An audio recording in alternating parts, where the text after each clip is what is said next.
uh, analisa yang memakai indikator stochastic slow ya. Jadi langkah awal waktu kita scalping itu yang diperhatikan adalah running trade. Di running trade itu yang kita cari bukan yang mana saham itu, yang mana yang turun atau yang mana yang naik, tapi yang kita lihat pertama adalah volumenya. Volume. Yang kedua adalah pergerakannya, harganya. Jika dirasa pergerakan harga tersebut ada pembalikan arah, jadi yang contohnya seperti dia awalnya ARB tiba-tiba dia diangkat dari ARB, atau yang awalnya dia opening lalu dia diangkat pelan-pelan menuju hijau, atau bahkan dia hampir arah yang kemudian bakalan terjadi arah dan dia ada volume gede di situ muncul di running trade, maka di situ saya akan masuk dengan arah yang naik, maksudnya ya. Kalau arahnya turun kita nggak usah masuk, jadi kita nyari arahnya yang naik di running trade tersebut dengan volume yang gede, karena dengan volume yang gede menandakan adanya sebuah perilaku pasar yang cukup rame, dan disitulah kita bisa melakukan transaksi jual beli dengan sangat cepat. Langsung aja kita mulai. Di sini contoh running trade ya. Ini volume. Terus di sini juga ada perkiraan harga. Ini ada beberapa saham. Jika kode sahamnya tidak ada titiknya, maka ini adalah pasar reguler. Kalau yang strip W itu adalah transaksi waran. Kalau strip R adalah transaksi right. Kalau NG itu terjadi di pasar negosiasi, tapi kalau titik TN itu adalah terjadi di pasar tunai. Ya, barangkali teman-teman pernah bertransaksi, melihat transaksi ada NG, TN, WR, itulah maksudnya. Tapi kalau tidak ada tulisan apa-apa, itu adalah pasar reguler yang bisa kita lakukan jual beli dari biasanya ya. Ini langsung aja kita ke aplikasi Mirai Asset. Saya memakai HOTS. Ini yang saya contohkan adalah saham GZCO. Kenapa saham ini? Karena kemarin dia sempat volumenya cukup ramai, cukup banyak. Lalu dia juga terjadi sebuah fluktuasi harga yang sangat cocok untuk kita lakukan scalping ya. Jadi di sini time frame-nya yang saya pakai adalah 1 menit. Nah, untuk time frame, cara memilih time frame itu ketika kita melihat titik-titik seperti ini, ya, bukan di closing jadi wajar kalau ada titik-titik seperti ini. Kalau titik-titik seperti ini terjadi di saat candle-nya itu terbentuk seperti ini, contohnya ya.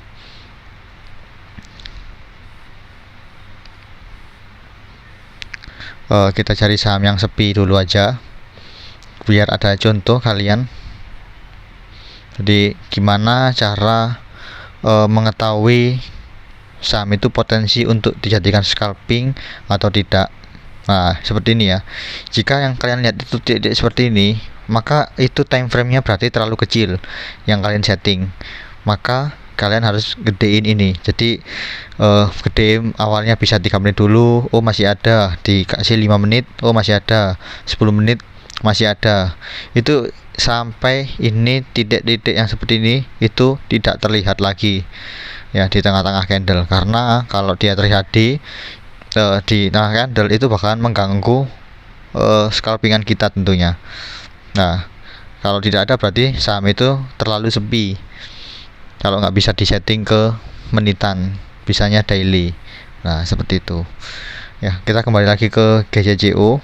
Ini dia ramai karena di candle per menit aja dia udah terbentuk rapi seperti ini ya. Jadi ada sebuah candle utuh, bukan hanya sekedar strip seperti tadi strip. Ada candle utuh ya, ada open, ada closing ya. Ada open, ada closing, lalu ada penarikan harga. Nah, itu namanya candle utuh. Tapi kalau cuman strip aja itu bukan candle, itu tidak utuh, berarti time frame-nya terlalu kecil. Tapi kalau di closing ini wajar. Ya, di sini yang saya set adalah awalnya kita belajar ke stochastic slow dulu ya. Jadi begini cara mainnya stochastic slow. Ketika dia di bawah 20 ya, di bawah 20 itu pertanda kita beli saham tersebut dengan time frame 1 menit. Ini khusus untuk scalping. Tapi ketika dia berada di atas 80, ini ya garis hijau, kan ada garis hijau 2 ini, garis hijau atas bawah yang lurus ya.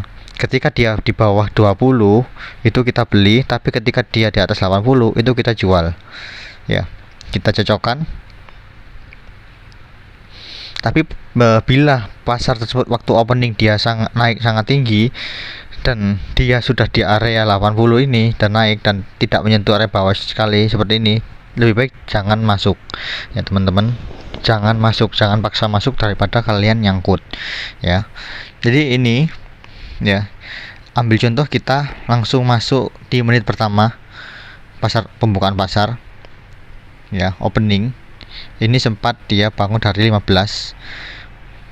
Nah, dia nyuruh kita beli di sini sekitar 72. Lalu kita jual ketika dia menyentuh harga di atas 80. Ini di harga 82 ya, angka 91 harga 82. Ini kita jualan.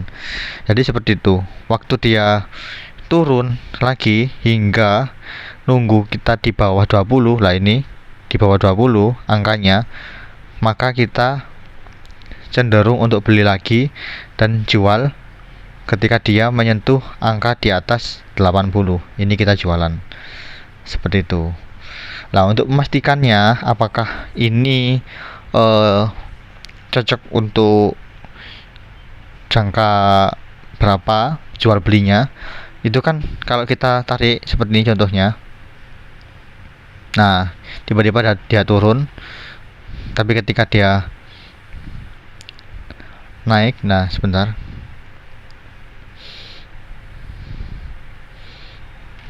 dia turun. Nah, di sini dia sempat turun, tapi makin turun. Nah, ini. Nah, ketika ini dia, kalau kita entry di sini, kita dapat harga 78 ya, dapat 78. Ternyata dia candlenya makin turun. Kita beli 78, jual di ini 71. Ya, bener ya. Kalah. Kita gagal dong. Kita rugi.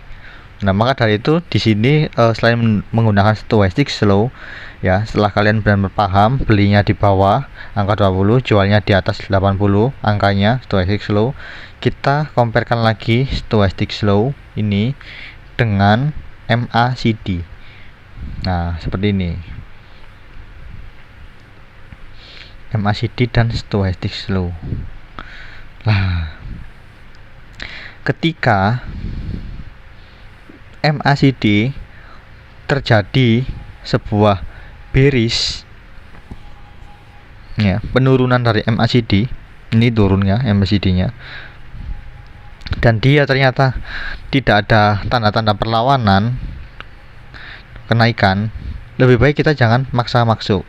Apalagi kalau dilihat jamnya, ini memang sudah di luar dari sesi 1, udah sesi 2. Sesi 2 itu biasanya pasar cenderung lebih lesu. Jadi kalau scalping lebih baik sesi pagi aja, sesi 1 jam 9 sampai 10. Kalau sesi 2 ini tergantung sepi dan banyak sekali fast break-nya, bantingan-bantingan seperti ini. Kalau terlihat bearish dari MACD itu jangan paksa masuk. Kita lihat dia ternyata turun terus. Nah, di sini waktu dia tanda-tanda ada pembalikan arah. Ya, ini ya pembalikan arah. Dan di sini kita udah masuk lagi di 68. Cuman kalau resiko jangan dipaksakan. Nah, sekarang harganya ke 70. Jadi untuk mengetahui dia itu bagus atau tidak waktu kita masuk mengikuti stochastic, itu kita harus juga melihat MACD-nya. Apakah dia lagi kondisi bearish? Kalau bearish itu sangat riskan sekali, high risk sekali ya. Jadi seperti ini, kalau kita maksa masuk di angka 78 ya, entry itu di sini kan ada support itu tertembus.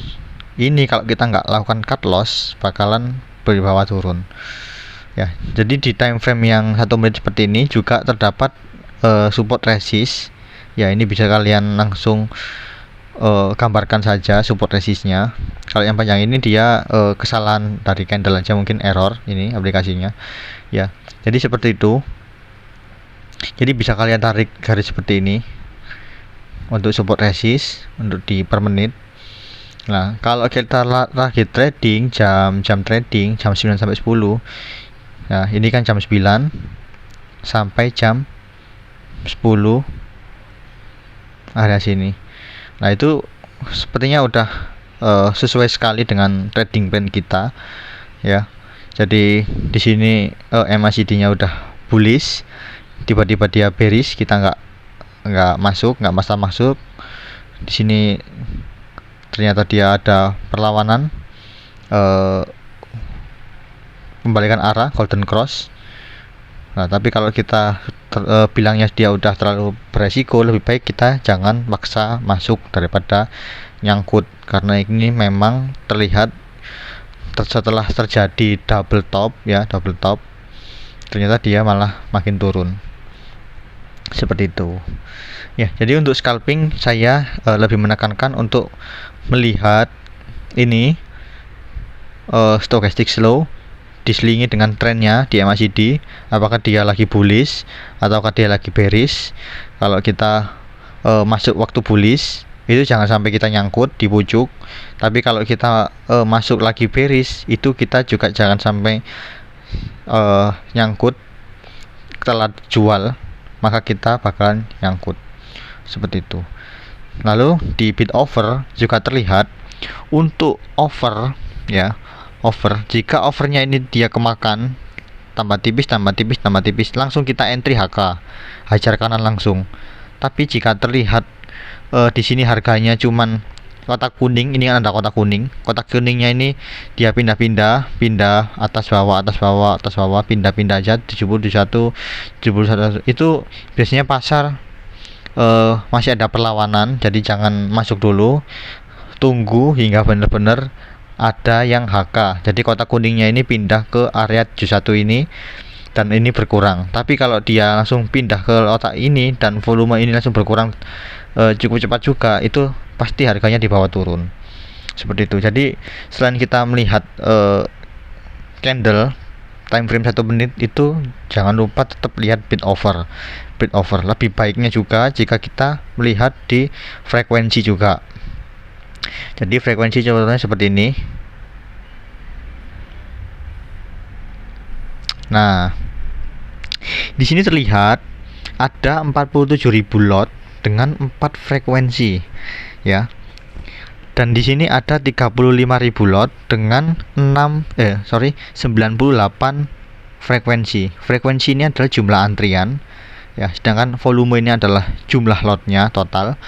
Ini antrian, ini jumlah lotnya. Nah, di sini terlihat di sini ada orang atau salah satu di antara 4 orang ini yang ngasih lot gede di bid. Jadi dia jaga harga masuk di bid. Sedangkan di frekuensi ini adalah banyak orang yang menunjukkan adanya retail jualan di sini ya. Retail jualan, bandar sudah siap-siap masuk di sini. Seperti itu.